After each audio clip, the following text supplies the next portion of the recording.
Hello, first round fantasy fans. What is going on, everybody? We are here to bring you some of this fun Sunday coverage. I was going to say fun day coverage. Not a very fun day with some major injuries.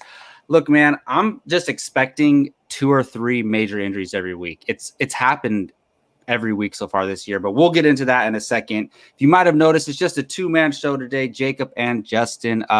We're doing an early show. We're shooting this on Sunday night, and we're gonna put it up on Monday. Just some scheduling things, but I also want to get into a little bit of things here before we move on to all the other topics. We're gonna start doing 2 shows a week. We figured it was best because we were covering just the stuff like the waiver wire ads, things like that, the early week podcast coverage stuff for fantasy podcasts. But then by the time you hit Friday, so much has happened. Friday is the day where all of the teams, all the practice reports come out, where the teams, they say whether a guy is injured or if they're questionable or if they're out. So we're going to start releasing a second show on Saturdays where it'll probably come out like Saturday evenings where we talk about all the updates and get into some other fun things, but we'll talk about that on the next episode. But how's it going, Justin, man? How'd your fantasy teams do? How'd your Vikings do? It was a good day. Vikings won. It was kind of nerve-wracking for a little bit, but we pulled it out. Good days from a couple of our boys, and fantasy up and down, one league good, one league bad, but I still have hope in both, so it should be a good Monday night. Yeah, man. Both your teams are pretty good in the leagues, because I'm in both of those leagues as well. Yep. And you're a pretty good fantasy manager, man. I got to give that to you. Thanks, man. Thanks. Yeah. It's a great competition.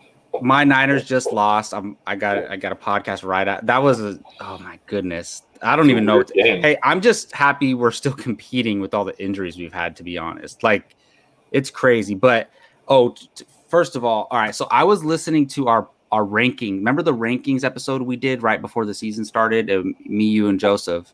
Yeah. And we were talking about season-long predictions, and 2 things that we both got pretty accurate, I think. One, I said by week 3, Justin Jefferson will be a considerable flex play. And he had the blow-up week 3 matchup, and he had a solid game today. So would you say, like, he's a solid flex play going forward?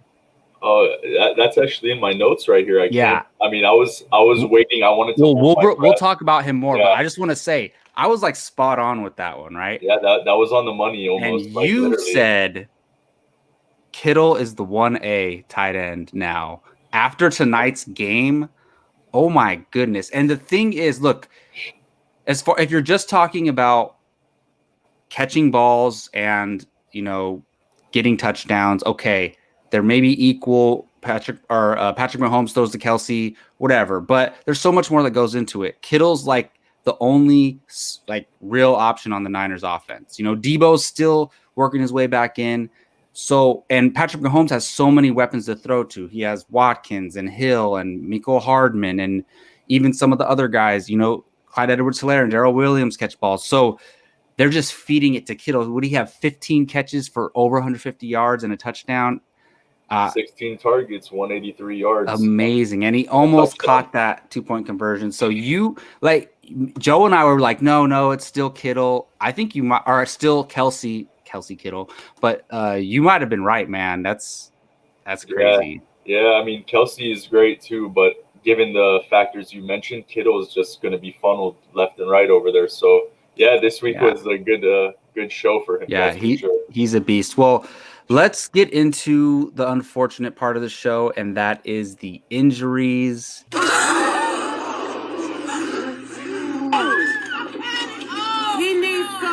This is not as bad as week 1, but it's still pretty bad. So let's start with the Thursday game. So unfortunate, and I felt this. Noah Fant went down with an ankle injury, and I have him in probably the second most league I care about the most, and that is the Beer Drinkers Unite league that we play in. And I made a trade to acquire him, and I was feeling really good about it. I was like, all right, I don't need any other tight end. I'm going to throw Fant out there other than his bye week.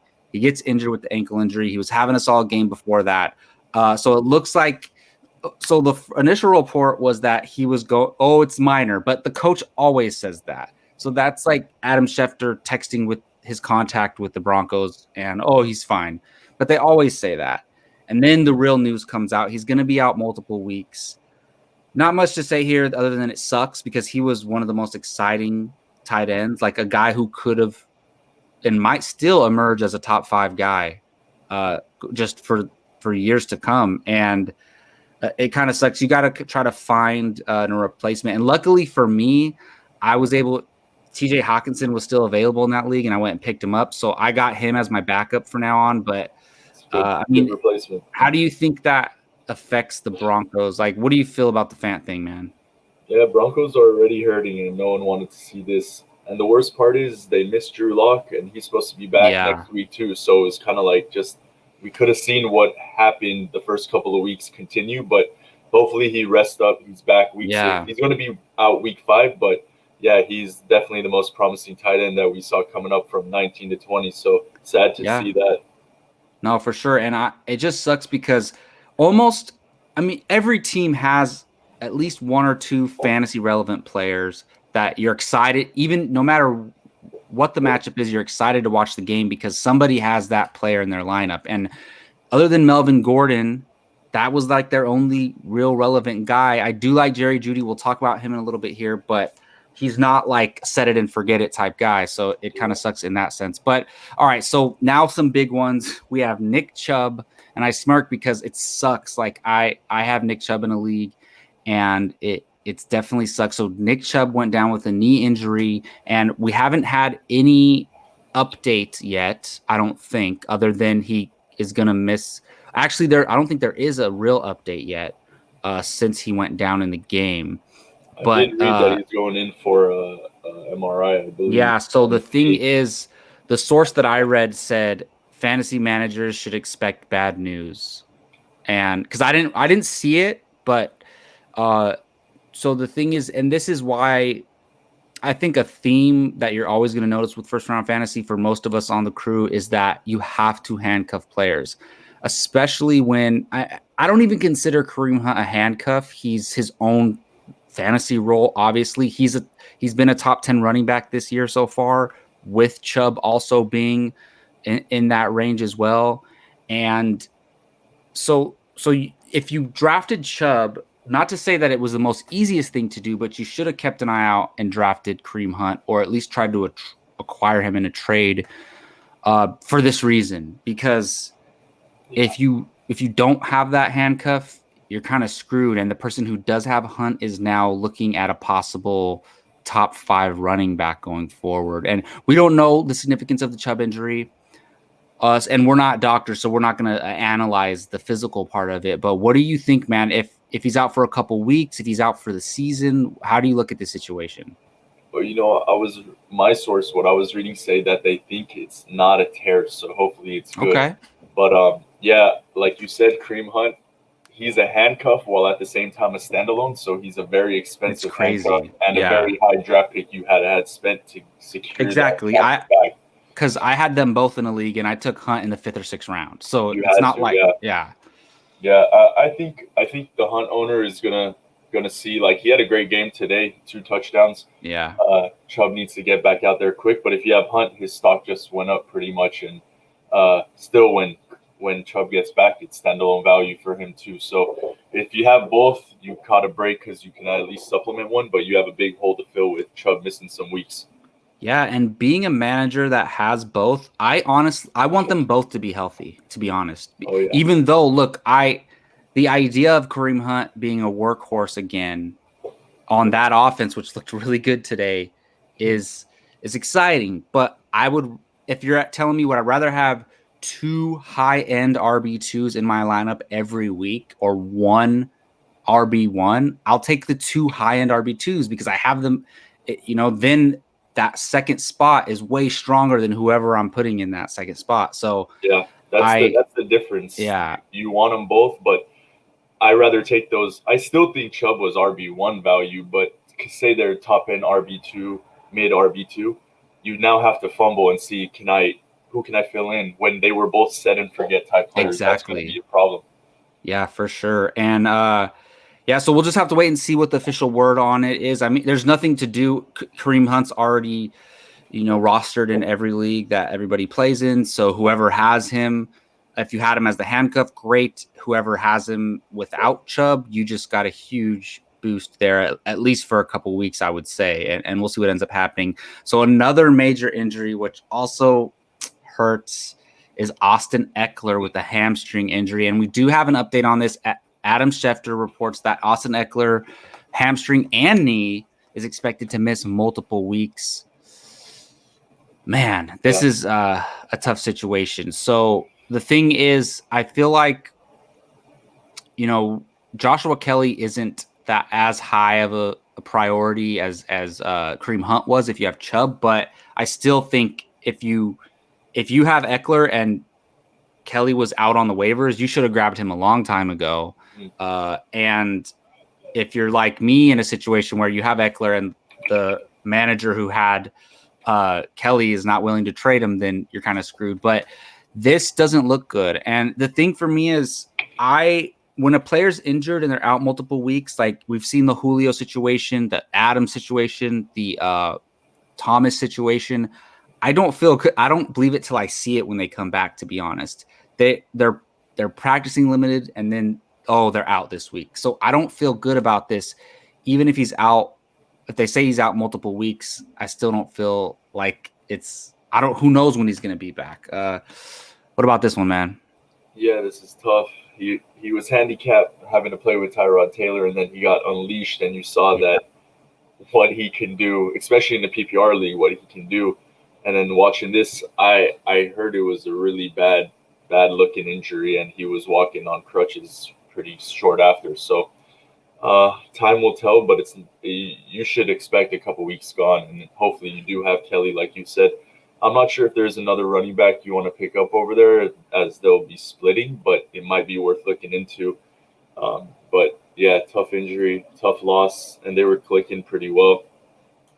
Yeah, that is definitely a tough one because Herbert was doing good things for Austin Ekeler, and whereas Hunt is elevated extremely, I don't know how I feel about Joshua Kelly yet, and we'll talk about that a little later in the podcast. Another one not as serious, I don't think, is the Kenyon Drake. He had a chest injury near the end of the game. I'm not so much worried about that as I am worried about his production in general and Chase Edmonds breathing down his neck for that starting job.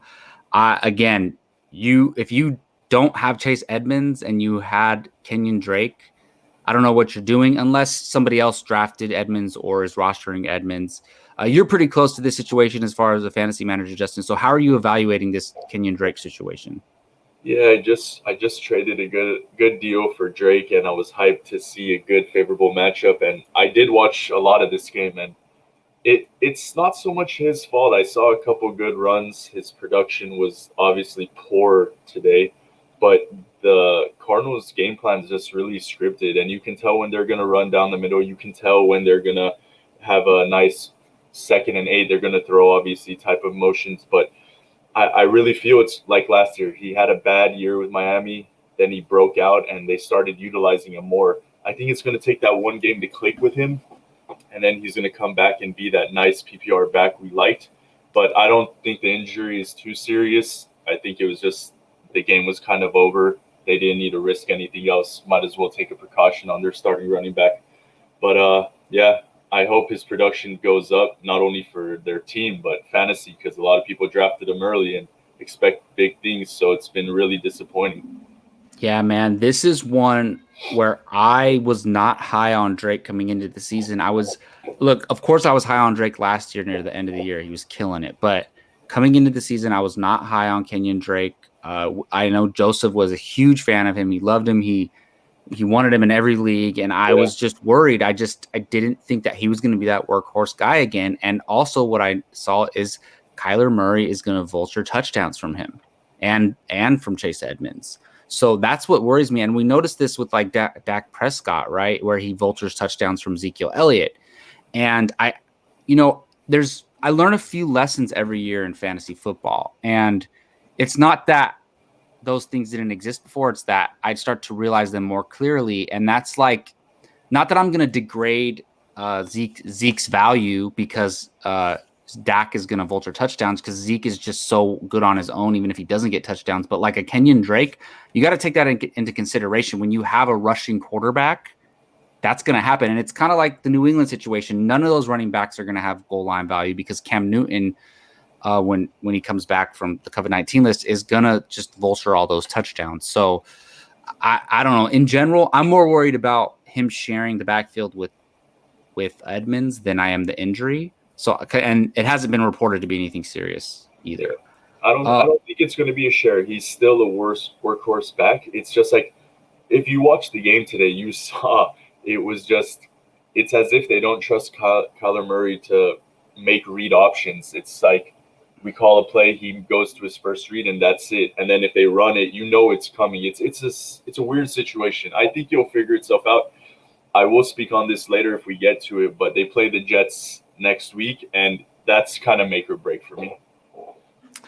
Oh, definitely, because if they're likely going to be up, and the thing is, for me, I feel like when that happens, they kind of want to give it to the backup so they don't injure the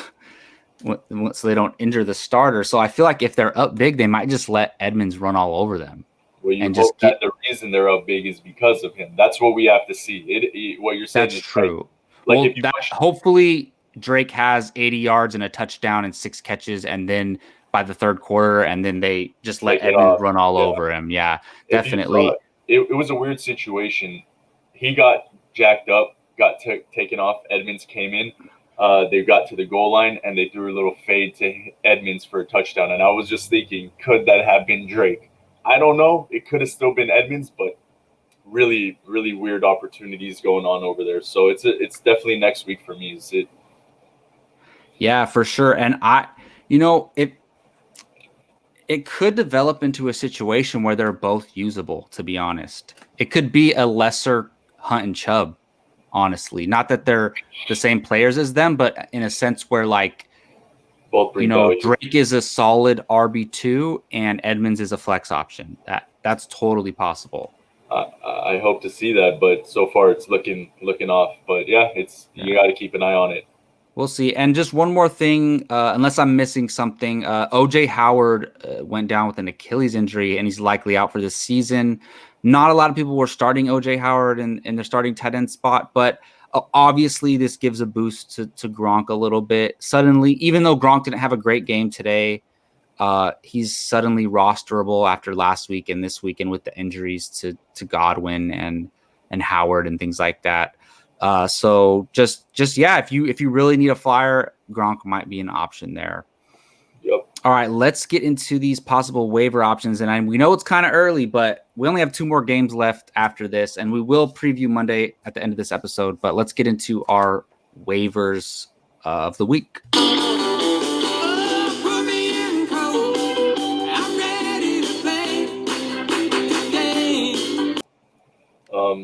Some big waivers that I want to point out, and it's not I don't think there's a waiver that you have to bid high on or you have to put your first waiver priority. Nothing crazy, yeah. No, but there are some really nice ones. And for example, we talked about losing Noah Fant.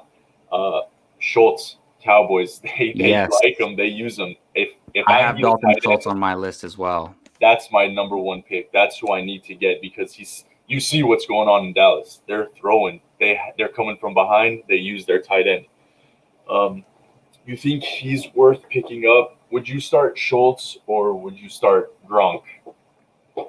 Oh, Schultz all day. I already the question, right? So yeah. I what league was it in? Oh, I had Dallas Goedert in one of my leagues. Okay. And he went out obviously, and I picked up Schultz, and this was like I picked him up prior to last week, and I'm loving it. I look Did you start him? Yeah. I mean, he's my only tight end that I have in that league. Nice. So I'm loving it, man. For a couple weeks I've been eyeing Schultz, and he's still rostered in under 50% of leagues in Yahoo, which is what we primarily play in. So I think that might be the best option so far. And The thing is, it depends on your league, right? Like I just told you, Chase Edmonds was available in a league that I play in before today. I picked him up actually. So like if not that Drake's out or anything like that, but if there's a Chase Edmonds on the block on the waiver wire, I would pick him up over Dalton Schultz unless you desperately need a tight end.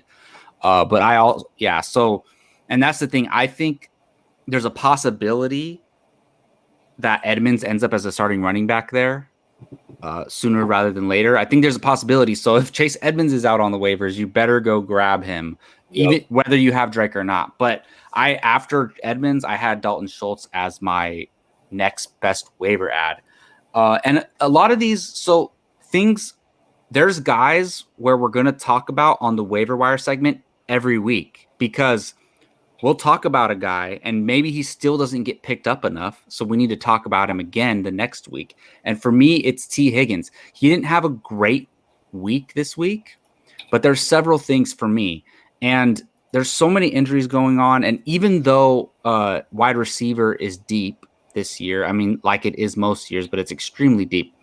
T. Higgins, after his 2-touchdown game last week, had 7 targets, 4 catches, 77 yards.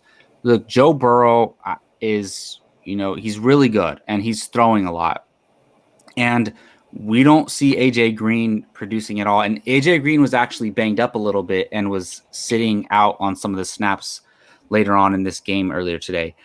So, look, Boyd has his role. Boyd is solid, the best wide receiver option on the Bengals. There's no question about that for me. But Higgins, man, I like T. Higgins, and especially if in Keeper or Dynasty, if you have him, he's looking solid because he's going to play with Burrow for hopefully the next 10 years. But yeah, if you need a wide receiver, which I'm in a couple leagues where, my wide receiver situation is hurting. So I wouldn't mind. And that's the thing, like not to promote Yahoo, but like we play in Yahoo, so we'll use that as a reference point. He's rostered 33% in 33% of Yahoo leagues. So he needs to be rostered more. What do you think about that one, man? Must. I know Justin Jefferson and a little bit of Ayuk stole the show, but that man needs to be picked up just the same. Yeah. AJ Green is kind of done over there. His usage today was at all-time low. It's Boyd and Higgins for sure, and he's a good wide receiver too. So and he's huge. Wide receiver, he is. If you need that wide receiver, I would pick him up, and I'm pretty sure Ayuk and Jefferson are probably off your waivers. But between those three, you should pick up one if they're available. But Higgins is most likely there out of those three. Well, man, did you have another one? Yeah, I had a couple. We know the Broncos are banged up. They lost Sutton. They lost Font. And Tim Patrick over there, he's a nice wide receiver too. I almost would take Patrick over Higgins just because I think he's going to see the ball a little bit more.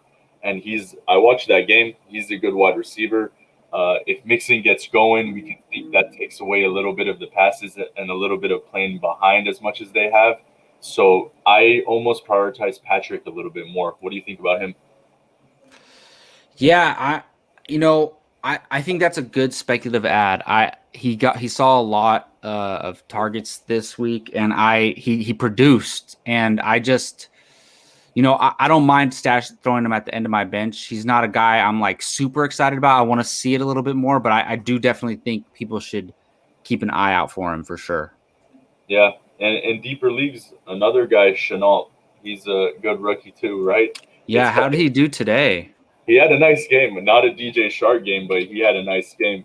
Yeah, DJ Shark is back, baby. Yeah, been waiting on that. I have him as, in one of my leagues, so I'm happy to see that. Yeah, I know people weren't so high on him, but after this last week, I mean, he had almost, I think, 30 points PPR, right? Man, that's the thing. I think people just overreact to the slow starts, and he sat out a game, so it's like, okay, DJ Chark, slow start.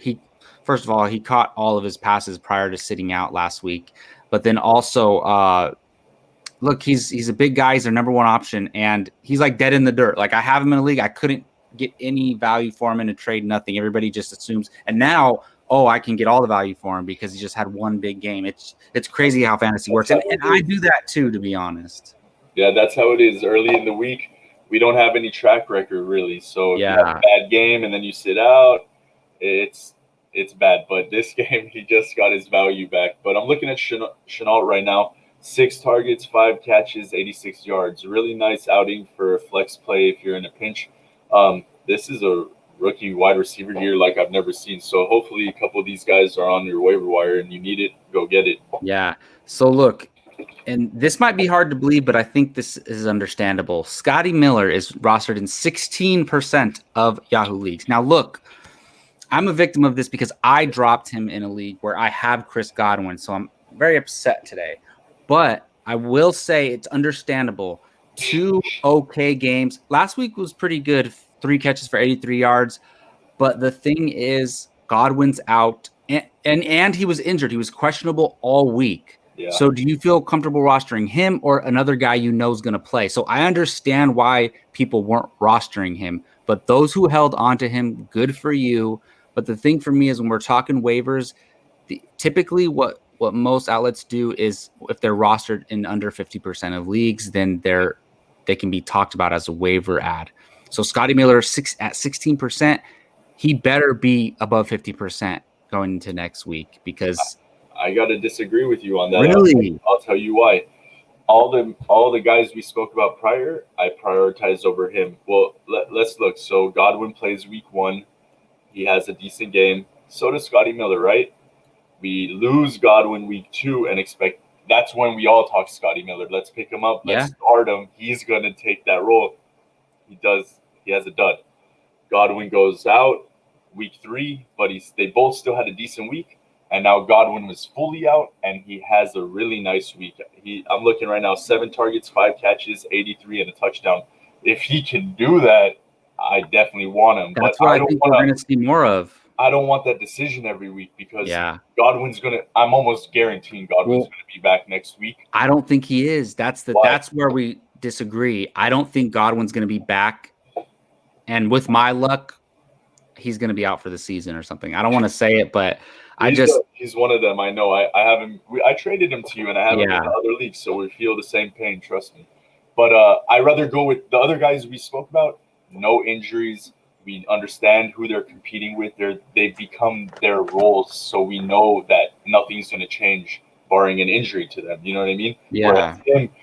That's true. We're getting to week 5, week 6 where buys are starting, and I don't know if I can justify putting a Scotty Miller on my roster instead of a second quarterback or a tight end if I don't want to drop my main tight end. Yeah. So if you're in a deep league, you can get him, and you think he can maintain this, I would, but I'd rather take the sure thing guys. Interesting. That's how I run it. I think he's a must roster, to be honest, and that.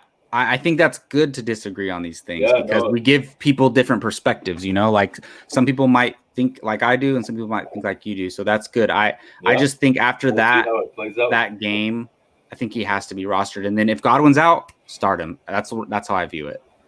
Yeah, you can roll the dice. But don't sacrifice your most valuable handcuff. Like don't drop Edmonds to pick up Scotty Miller if you have Drake. Like just don't do something like that. No, please don't. Please don't. Real quick, also, Ayuk is not rostered in as many leagues as you think. Let me see here. He had a nice game today, too. Yeah, that dude jumping over the thing. And they showed Sierra College on the game. During the game, they showed Sierra College practice from when he jumped over a guy. And I went to Sierra College, so that was pretty cool. Nice. Let me see here. Okay, so he had but he just looks really the way Shanahan calls plays, the way he uses Debo and him like as rushers too. Exactly. It's just good to have one of those guys in your flex if you don't have a better option. Okay, so he's actually in 57% of leagues. So that's some of these leagues actually have it where you can add somebody from the waiver wire anytime during a game, right after a game, anytime. So I bet you that went up after that play. I bet you. Probably. And that's so crazy. 30% in the last day. So yeah, people are definitely looking. And definitely. You have tacos in your league that don't pay attention after the draft. So check if your league has these guys available. Ayuk is definitely good. the thing about Ayuk, if you listen to the show, Joseph and I, we had that dispute, Jefferson or Ayuk, and today was an amazing opportunity for both. You see that Jefferson is a big old receiver. He goes up and he catches the ball, where Ayuk can be used as a dynamic player. Like 2 catches, 18 yards looks like garbage. But if you saw that run, the misdirection, he makes plays happen. So both are great. I'm excited to see how they both. Yeah, no, they're both good, and I don't think one is better than the other. I'm a Niners fan, and I love Ayuk. I would rather have Jefferson on my roster if I had to choose, honestly, because I need that consistent, those catches, that PPR value. I love seeing that from Justin Jefferson again. After a lot of people were saying, "Oh, that was a one and done game," like I don't believe that at all. I've always been high on Jefferson ever since the draft. That's interesting, though. I think they both landed in great spots because I don't think Jefferson can be utilized like Ayuk is under Shanahan. So I think it's going to be a good competition that we have going between those two all year. Good. Yeah, and one last one for me. Hunter Renfrow is rostered in 42% of leagues. I think he solidified himself as the number 2 passing option outside of Darren Waller because these rookie receivers are always banged up and they haven't produced consistently even when they are healthy. So I think Hunter Renfrow is definitely a flex option going forward. That reminds me of a major one. And it's funny because this man gets disrespected every year. It's that borderline of, should I roster him? No. Someone looks better. Something's more shiny out there. Cole Beasley, PPR. I know, man. I don't think I ever rostered Cole Beasley, but he always is solid for somebody. And I think 2 years ago I rostered him. He didn't have a good week. I cut him. He continued after that. But last few weeks, 12 points, 16, 12. Nice player for PPR for sure. So, yeah, these are good options. Oh, yeah. And so a couple more. I like to mention some that are just overrated to me. Like I'm not spending any waiver capital on Justin Jackson. Like I don't even feel good about Joshua Kelly, honestly, right now within that offense, because I think they're just going to be passing a lot. So don't blow a bunch of fab or use a high waiver priority on Justin Jackson from the Chargers. And also, look, I don't know what the hell's going on. Every fantasy analyst said Darrell Henderson was going to be the guy. Everybody was, high-end RB2, so just slide him up, set it and forget it. And then Malcolm Brown has the most usage. Stay away from this Rams backfield. I was fooled so many times. I was fooled after Malcolm Brown week 1. I'm fooled with Darrell Henderson. I started Darrell Henderson in 3 leagues today. And disappointed in that. So I'm saying he's a very talented player, and Malcolm Brown is like good in his role, but the way they're being used, there's no starter on the Rams. You gotta take a committee. It with a grain of salt. That was one of the ugliest games I've ever tuned into. Like no one really. No, of course, yeah. No. I'm just saying, like it's so up and down. It's not like consistent work every week. No matter what. It's never come back. It gets even crazier. So I mean, sell them basically. If you can get value for them, sell them. That's how I look at it. Yeah, and my point was don't go rushing to pick up Malcolm Brown is basically what I was saying. All right, so let's get into our sleeper or dark horses for this upcoming week 5.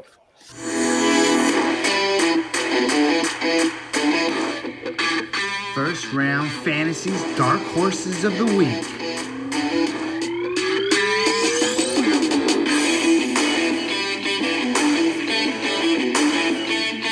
All right, you want me to start off or you got it?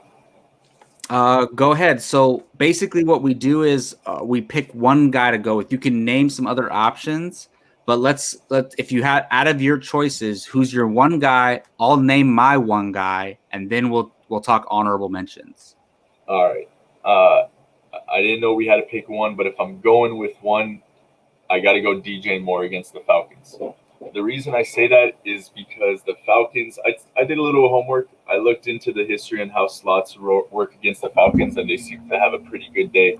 So I had a couple nice names, but as someone who just traded for DJ Moore, I'm praying that he gets back to that action. But after today, it looks like they just like to spread it around, and Robbie's the long ball guy. So I think DJ Moore will eat up the Falcons secondary. That's my dark horse for next week. Yeah, and the reason why we choose one is because we like to kind of keep track and say who was right and who was wrong each week for their choices, for their sits and their sleepers. And real quick, I wasn't on the show last week, but I texted in the chat. I chose Jarvis Landry would have been my dark horse, and that looks pretty good. Good week. Joe Mixon was Gabe's. I don't know if a starting running back who you're always going to start no matter what is a dark horse. I don't think necessarily. Yeah, I agree with you, but I could but I understand because I think it qualifies because people were benching Joe Mixon. We have a buddy Sean in our league. He benched Joe Mixon. So if people are considering benching Joe Mixon, then it counts as a dark horse. Like basically Gabe was saying he's going to have a blow up game, must start. And he was right. And I love my Jarvis Landry pick, especially because I actually put my money where my mouth is and started Jarvis Landry in a league. I was so happy with that. It worked out for you, for sure. I don't remember what yours was. I think you named like 16 guys last week. So yeah, I named but now you understand what it is. Yeah.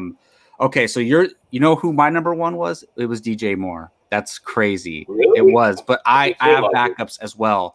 I'm gonna go with Jerry Jeudy. I really like this guy, and I don't think he's gonna be a solid wide receiver 2 this year, but I think he has wide receiver 1 potential for his career. I do think this guy in 2 or 3 years, him and CeeDee Lamb are going to be in that wide receiver 1 discussion once the torch is passed to the younger guys for that tier. But for me, I'm talking about this upcoming week. The Broncos are playing New England. If that game happens, hopefully. They're playing New England, and New England has given up a lot to the wide receivers this year. Even though they have a good defense, they've given up a lot to wide receivers. Part of that is playing against Russell Wilson. I get it, but with Fant out, I don't even know who their backup tight end is. But with Fant out, even though they kind of spread the ball around, and he doesn't play the most snaps on the team, if I had to play one pass catcher on the Broncos, I'm playing Jerry Jeudy. And if you're stuck in a pinch, you can throw him into your last flex spot if you don't have a better option. He's my dark horse of the week for week 5. Nice pick. Yeah. I mean, they're banged up. It was disputable. He made a nice catch. The defender made a bad play. He got into the end zone off of it. That was nice. He didn't have a great week, but getting into the end zone helped him, but his usage is only going to go up. Yeah, for sure. Got other guys you were considering for a dark horse choice? Yeah, real quick though, my dark horse of last week, just to throw it out there, was Deshaun Watson, and he had a pretty nice game at the end of the day. Oh, so yeah. 30 points in our league. That's right. You did ultimately decide on Deshaun Watson. That's right. Yeah. Couple other dark horses. I know it's almost I feel like we're talking about Mixon just from last week with Kenyon Drake, but he's playing the Jets, and if you watch the Jets play, they have a nice run defense, but they don't have a nice overall defense pretty much. So I think they're going to get down. Drake is going to have a nice day run around them. And also Edelman against Denver. He's going to be able to run over them. But overall, DJ Moore is my guy. Yeah, for sure. So Jeudy is mine. But the thing is, like, I had Tyler Boyd on my list, but it doesn't really qualify because a lot of people are starting Tyler Boyd no matter what. But the thing is, no matter what, this guy never gets the respect he deserves, because I know you like Boyd. You were high on him coming into the season. You and I were both saying he's going to be the number 1 option on Cincinnati coming into the season. Like I said, I just re-listened to our rankings. But look at this man. Week 1 was a disappointment, obviously. But 8 targets, 7 catches. 13 targets, 10 catches. 8 targets, 7 catches. This guy, to me, is back end wide receiver 1, to be honest. I think he is. And I got to look at where he actually is at this point. But when the thing is, his floor is super high. He's not with all those PPR too. Exactly. And we're always talking PPR when we're talking rankings. And when we're discussing the value of our players, because every league that we play in is full PPR. but I think because the thing is, a lot of casual fantasy football fans, they just look. I have his games up right here. They just look at that one category, fantasy points. A lot of them just do that. You got to look beyond that. You got to look at the targets, the receptions, the yards. Maybe he didn't get a touch. If he has a touchdown, now it's a 21-point game. Ooh, big game. But 13.4 points, that's solid. I'll take that. And that means his floor is safe and his ceiling is almost unlimited, because if he catches all those and gets 2 touchdowns, it's a huge game. Yeah, they throw a lot. He catches a lot. When he starts getting those touchdowns, he has big games.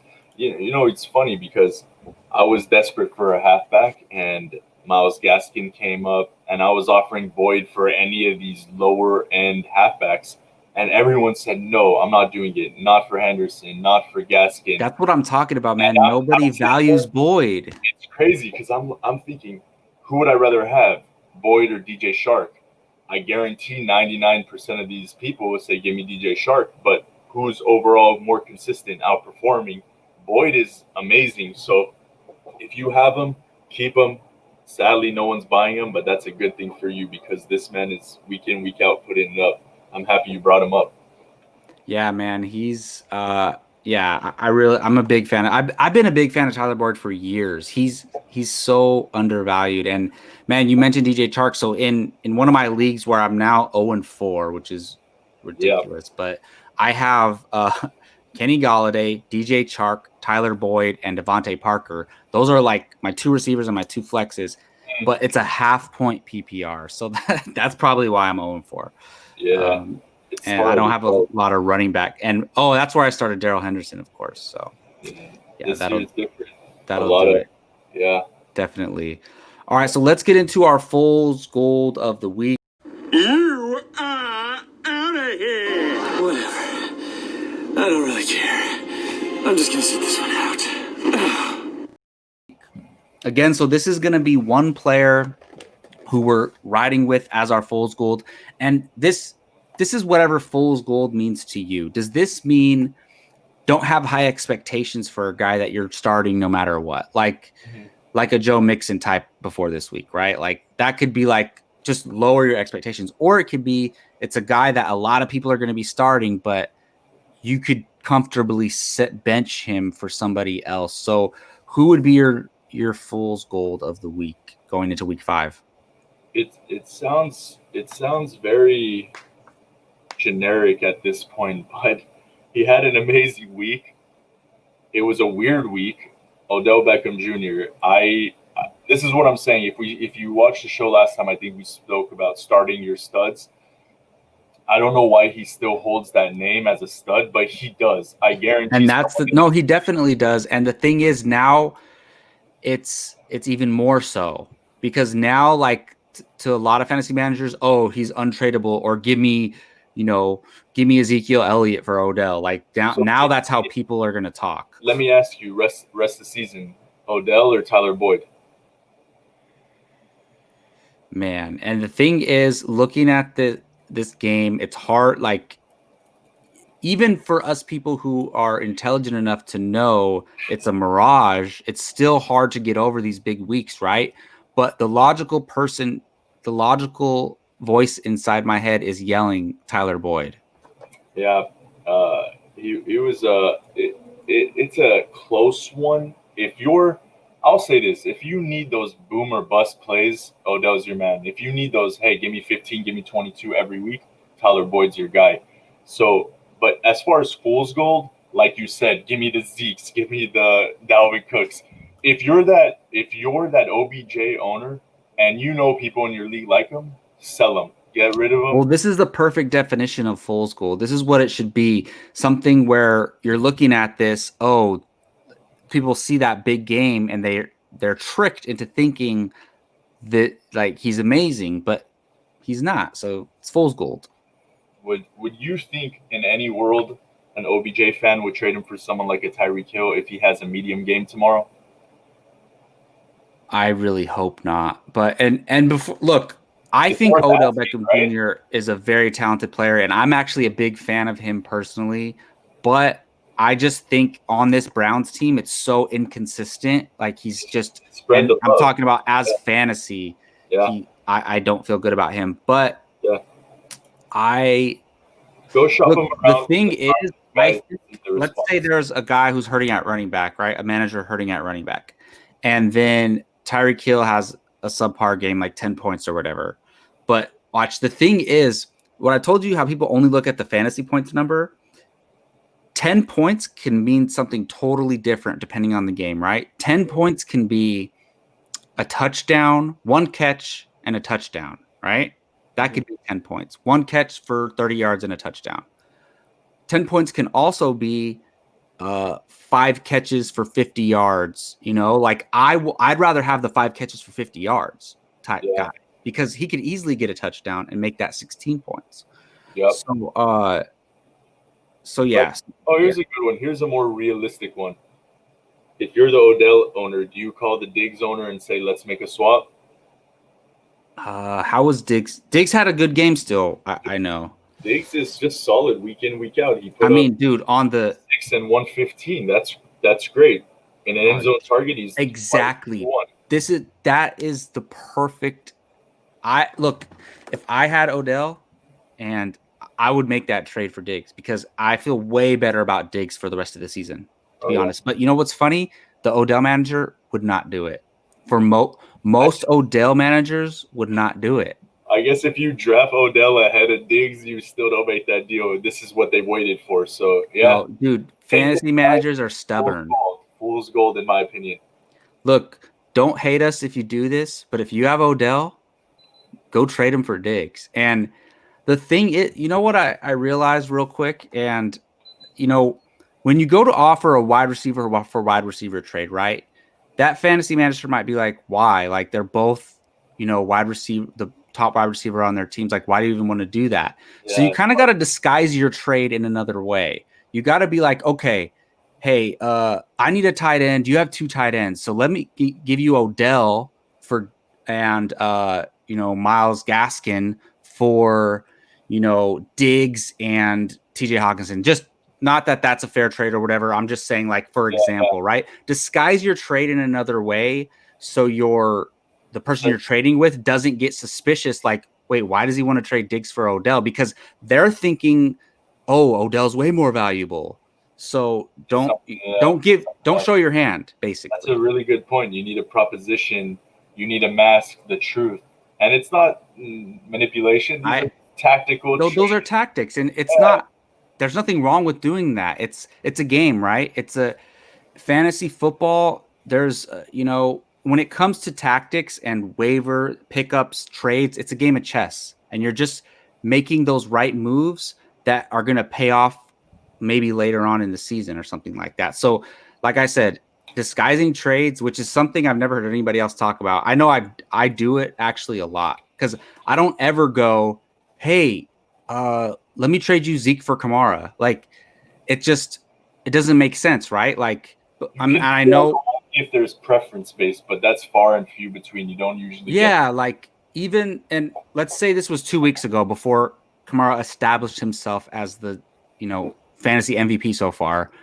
Like, don't just say, hey, Zeke for Kamara. Like, if you really wanted to make that trade, like we said, disguise it in something else, like booster your wide receiver and give them a tight end if they need it, something like that. Okay, so let's get into our you got yours full. I didn't even name my fool's gold. Okay, so my fool's gold real quick because we're running low on time is Joshua Kelly. Look, I don't think Joshua Kelly is going to step in and be this workhorse running back. I think that's what a lot of people are going to be thinking. And maybe if Austin Ekeler is out for multiple weeks, he will be. But they're playing New Orleans. New Orleans has not been friendly to fantasy running backs. Like Josh Jacobs had a terrible game against them a couple weeks ago. Not a terrible game, but not a RB1 type game against them. Don't assume, like, don't start Joshua Kelly as your second RB when you have maybe better options, or like don't start Joshua Kelly over a Tyler Boyd in your flex or something like that. I just think people are going to assume, oh, he's taking over as the workhorse. I don't think so yet. So that's my fool's gold. it might be the time to maybe rip off an Ekeler owner if you have Kelly and Yes, your money's worth. absolutely. And Agreed. not rip off, but hey, if I had Eckler, I want Kelly right now. I would give up a good amount to get him, to be honest. But I'm not going to trade Tyreek Hill to get Kelly, obviously not. But like let's say I was stacked at wide receiver and like Tyler Boyd. I'm not saying I would do Boyd for Kelly, but I mean maybe if Tyler, let's say Boyd was your 5th receiver, like that's a possible scenario, right? Like he was your 5th receiver and you had Kelly or you have Eckler and you're really short at running back. I would do that trade just because it's insurance and he could emerge as a workhorse, not a workhorse, but a solid running back for this team. And Tyler Boyd's a nice piece. Yeah, I think Tyler Boyd, Jamison Crowders of the world would be a fair deal. Yeah, definitely. And just it all depends on what your roster looks like, your positional needs. Yeah. All right, so let's get to some trade targets real quick. So for me, and these are some names you mentioned before, I'm just going to name some trade targets real quick. So I think DJ Moore, go get that man before he has a big game and anybody else, before people start valuing him more. If you really need a tight end, a lot of people have 2 tight ends. Go get TJ Hawkinson. He's been so consistent and so solid. He hasn't had that big blow up game yet. So if you really need a tight end, go get TJ Hawkinson before he has, like if you lost Noah Fant this week and you're looking at your waiver wire and there's no Dalton Schultz, there's no solid guys to pick up. And most of your roster or your league mates are probably rostering 2 tight ends. I would make a decent, nothing crazy, but like maybe some solid bench pieces for TJ Hawkinson. Again, I would try to trade for Tyler Boyd. Like I also said, a lot of people look at these fantasy point numbers week by week and their value of a player fluctuates. And that's the reality of fantasy football. It happens. Try to go get Tyler Lockett. Buy low right now if you can. When I say this, you're not going to get these guys for cheap. You're not going to get them for nothing. But if you can trade, a wide receiver 2 and a wide receiver 3 to get Tyler Lockett, I would do it. Something like that. Try to go get Tyler Lockett. And again, don't give away all your depth to do it, but solid offers. Or someone like the young guys that are coming up, package them with them. We know what we're going to get with Lockett. He had a really bad week. So maybe Boyd plus Ayuk gets you Lockett because that guy is high on either of them. I would do that trade. And that's not a bad trade either, honestly. If you're looking to consolidate, that is a beautiful trade. Exactly. And I'm not to take them all, but I would also, if you really need a wide receiver and you could get him for cheap, I would try to get Jerry Jeudy as well. Because I think he's going to emerge as like a solid wide receiver 3 flex play. And my boy, I've been championing him all year, and I think this man is going to be this year's Miles Sanders, where he started off slow and he ended up really strong with the last 5 games. And going into next year, he's going to be a borderline running back 1, and that is DeAndre Swift. Look, this guy he can pass catches. He's going to have his up and down games. The coach is coaching for his job, so he's gonna run Adrian Peterson, and he's an old school guy. Like, I need that workhorse running back. Let's feed him the ball. That's the type of coach that he has. But Detroit's going to be in shootouts. DeAndre Swift, that's my boy. If you need a running back, which in this landscape this year, a lot of people need running backs, try to get Swift for some of your bench pieces because he's going to emerge later on in the year. I guarantee it, and you'll be sitting pretty. Sorry if I took all the options, Justin, but what trade targets do you have? I mean, we've talked a lot about him, but the number 1 on my list was Tyler Boyd because, like we said, I won't go into it, but it goes under the radar. Yeah. Jefferson, Ayuk, and it's kind of the running theme. It's literally funny to me because it's like a parallel to Mixon, but I'm saying Drake. If there is any time, if you have any belief in Drake, this is the time to buy. That was an awful game. Oh, dude, that is a great trade target. But make sure you get Edmonds with him. It's a must. If they have Edmonds, that handicap is. Or if 2 separate managers have either of them, set up a trade for both and make sure they're both in place, and then get both. Yeah, there's a lot of details. You can do 3-man trades. It gets interesting. That's what we love. But Drake is the ultimate buy low. I think he has even lower value than Mixon had, relatively speaking. This is just, it's gloom. It's bad over there. So I don't think it's going to stay like that. But that's my ultimate buy low. No, that is a great option, to be honest. Like I'm surprised I didn't write that down, because the thing is, like, I know I said I don't believe in Drake, but I don't believe in Drake as an RB1, which is what he was being valued as coming into this year. Sure. But people need running backs, and if you can get him and Edmonds, like them together, it's going to end up either one of them is a high-end RB2 or both of them are solid flex plays. Yeah. It's going to end up one of those ways. So I don't think this is possible, but Josh Jacobs is someone to speak about. And I don't know what's going on in Oakland. I just don't think they're utilizing him enough, and for some reason they don't like him in the pass catch work. But I know in our leagues we have Josh Jacob fanatics, so it's going to be hard. Well, we live in Northern California. Well, most of us. You're in SoCal, but you're from Northern California. So we play with a lot of Raider fans. So it's like, it's like that for everybody. And Niner fans. So good luck trading for Kittle or Josh Jacobs. But if you're in a normal league, yes, make a move for Josh Jacobs. And I've been saying this since before the year started. I think Josh Jacobs he should be, I don't know what's going on there. Like you said, he should be an RB1. He should be an RB1 for sure, being drafted in the first round. I had him above Clyde Edwards-Helaire going into this year. So, and I think talent-wise, like, I'm telling you this, if Josh Jacobs was on the Kansas City Chiefs, he would be the number 1 overall fantasy player, honestly. And we always talk about, Joseph and I always talk about this. Like, if Tyler Boyd was on the Kansas City Chiefs, he would be a top 3 wide receiver. Oh, man. If Josh Jacobs was on the Kansas City Chiefs, he would be a top 2 running back. It's like, it all depends on situation. All these guys are talented, but it comes down to situation. But that is a great one. Those are some great ones. Basically the Arizona backfield and Josh Jacobs, if you can pull that off.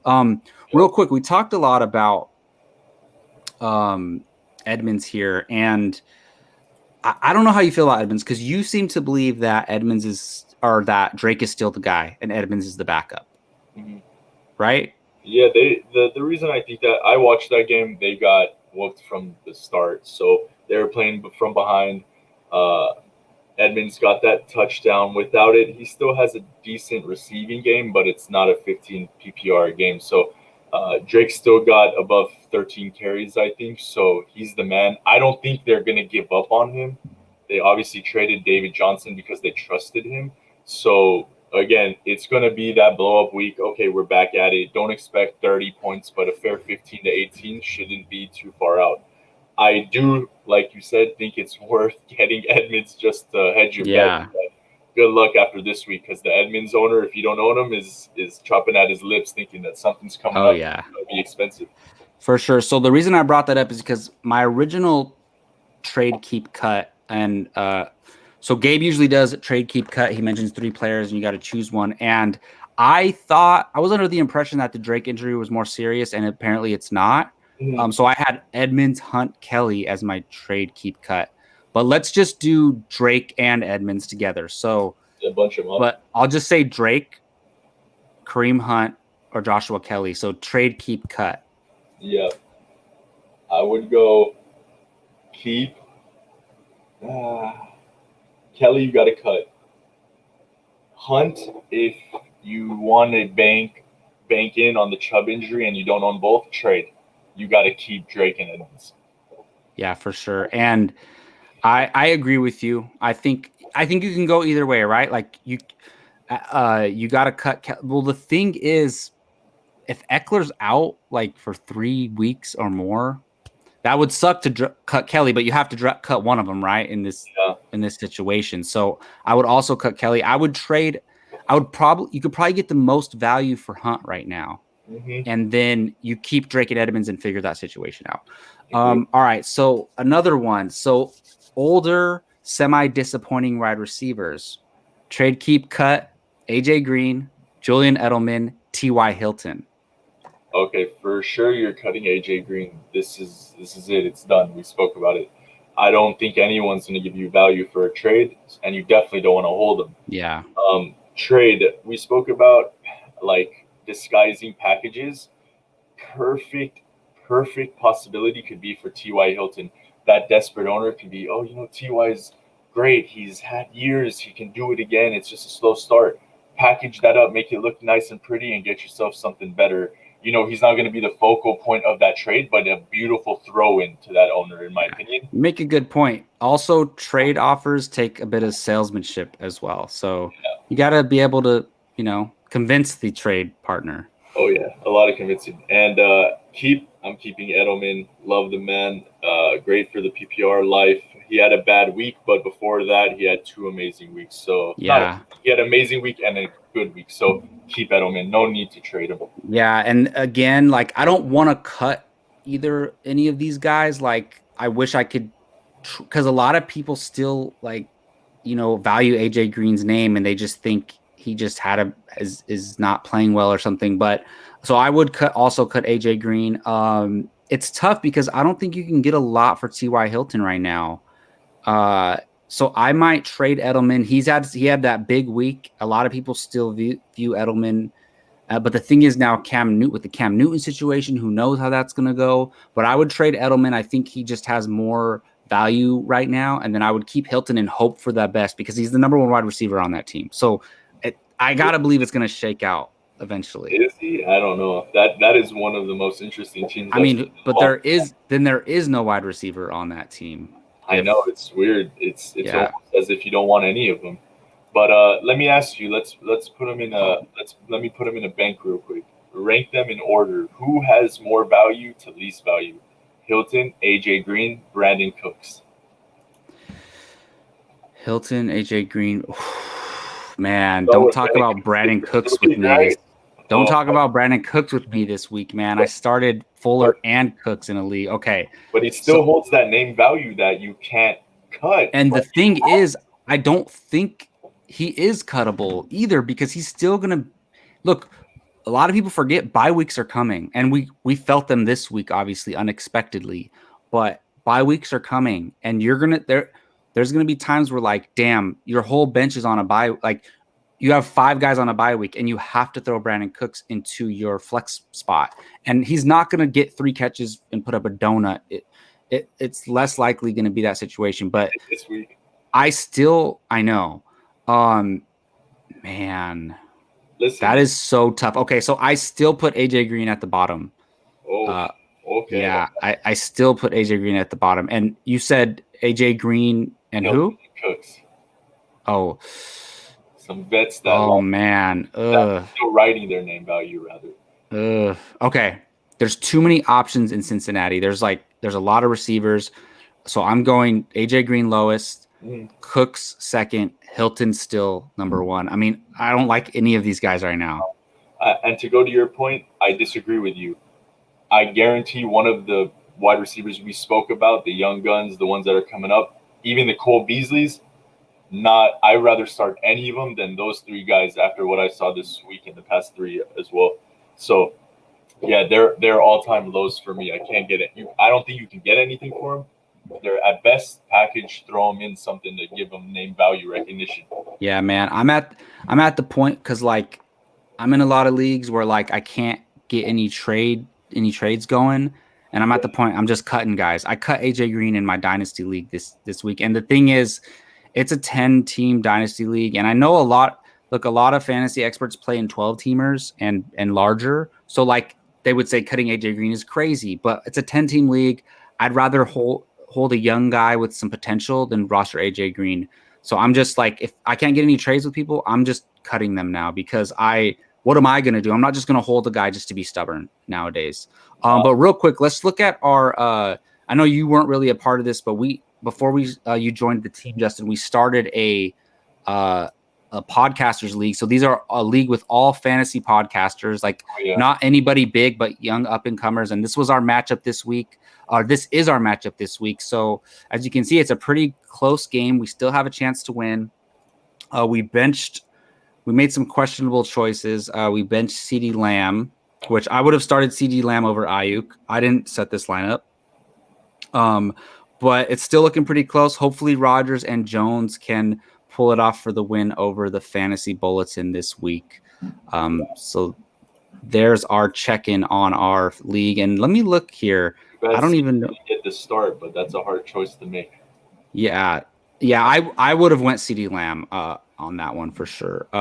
Okay, so we're 2-1, and we're sitting in the second spot, so it's looking pretty good. So we got to pull out this win though. Let's see, Fantasy Bulletin 1-2. Ooh, that'd be tough for you guys, but we'll see. We still want to squeak out this win from you guys for sure. Oh, yeah. Okay, here. So let me stop. Cancel. Let me stop screen sharing there. All righty. Pull up these notes. Man, I lose track when the notes go away. For sure. Okay, so we had a viewer question of the week, and this came in before the games today, and we got to figure out how to get the questions before the games. Maybe we'll do it on the Saturday shows. That would actually make more sense. But let me ask you this before Joe Mixon's game this week. So if I ask you this before this week, honestly, Justin. So this is from Ryan Martinez from Instagram. Thank you for the question, Ryan Martinez. And he said, which player has better rest of season, Kenyon Drake or Joe Mixon? And this came in before today's game. So if let's say I asked you that before today, and it might still be the same answer, what would you have said? Before today, I say Kenyon Drake. After today, I have to say Mixon because it 1 week is just 1 week, but it says a lot. Oh yeah, and sometimes that just gets a guy going for the rest of the year. Yeah, and we saw it last year with Drake, and Mixon had a decent second half, but the takeaway, the reason I switch is because the stories just diverged as an opposite for me at least. And we saw Drake have a really poor game, and we saw a blow up from Mixon where he was not only involved in the pass catch, but he had beautiful runs. So if we say Cincinnati continues to get better, then that opens it up for Mixon. But if the Cardinals are continue to play from behind to lowly teams, they're not the worst team, but Carolina, it ruins Drake's overall value. So I would have said Drake, but now I say Mixon. Yeah, I've been telling you this all podcast. I have never been high on Drake this year. So I would have said Mixon because I saw what happened last year. Terrible start. Finished so strong going into the year as an RB1 now, like coming into this year. So I was trying to acquire Mixon in as many leagues as I can because I knew this was going to happen. I knew he was going to maybe in the second half of the year emerge. So I definitely would have said Joe Mixon. And obviously the answer is still Joe Mixon. Thank you for the question, Ryan. We're going to try to get those now probably on the Saturday show before the Sunday games, because that would make a lot more sense that way. So we'll go ahead and do that next time. And real quick, you need any Monday Night Miracles for tomorrow, man? Or your matchup's pretty set? No, in one league, I'm ahead, but I'm a 10-point lead against Aaron Jones and Gage, and I got Devontae on the other side. So it's going to be close, I think. I hope it's not a 50-point blow for Aaron Jones. And then in the other league, I'm ahead by almost 50 with Aaron Rodgers going against Julio, Kelsey, and Gage. So I have a nice lead, a nice buffer. If I could get 25, 35 from Rodgers, I'll be sitting pretty. But he has some studs going tomorrow, so it's closer than it looks now. So my biggest matchup hinging on tomorrow, I'm gonna lose because as much I have Mahomes, but I'm still gonna lose. Look, I'm down by 60. I have Mahomes and Clyde Edwards-Helaire and Marquez Valdez-Scantling. Okay. But the other manager has Travis Kelce and a kicker. So look, it's possible that I could win. Closer than I think you think. Look, after Mahomes putting up 52 last week, anything's possible with that man. Yeah. Look, I'm not assuming I have a chance, to be honest, but there's a possibility. A miracle happened in there. Yeah. Yeah. If you want it from anybody, it's Mahomes and Clyde Edwards-Helaire, right? And then if with Lazard out, MVS suddenly looks pretty. One touchdown from MVS, and you'll be having a better chance. Yeah. So we'll see. We'll revisit on the Saturday show and see how it ended up. All right, well, that's going to do it for this episode of the First Round Fantasy Podcast. Thank you all for joining us. We went a little long, but that was super fun. We had a lot of stuff to talk about. Thank you, Justin, for joining me. And again, hopefully you can join on the Saturday one. We're going to start shooting those like late Saturday morning, and then I'm gonna put it up Saturday evening, like around 6, 7, 8 p.m. so people can get some coverage going into Sunday. And I noticed nobody releases fantasy podcasts on Saturdays, like nobody that I follow. And I'm always like, I listen to fantasy podcasts every day. So I'm like, on Saturdays, I'm just like, nothing. So I'm pretty excited to put something out there on Saturdays, to be honest. It'll be good. Yeah. All right, guys, thank you so much for joining us. We'll see you later this week. Later.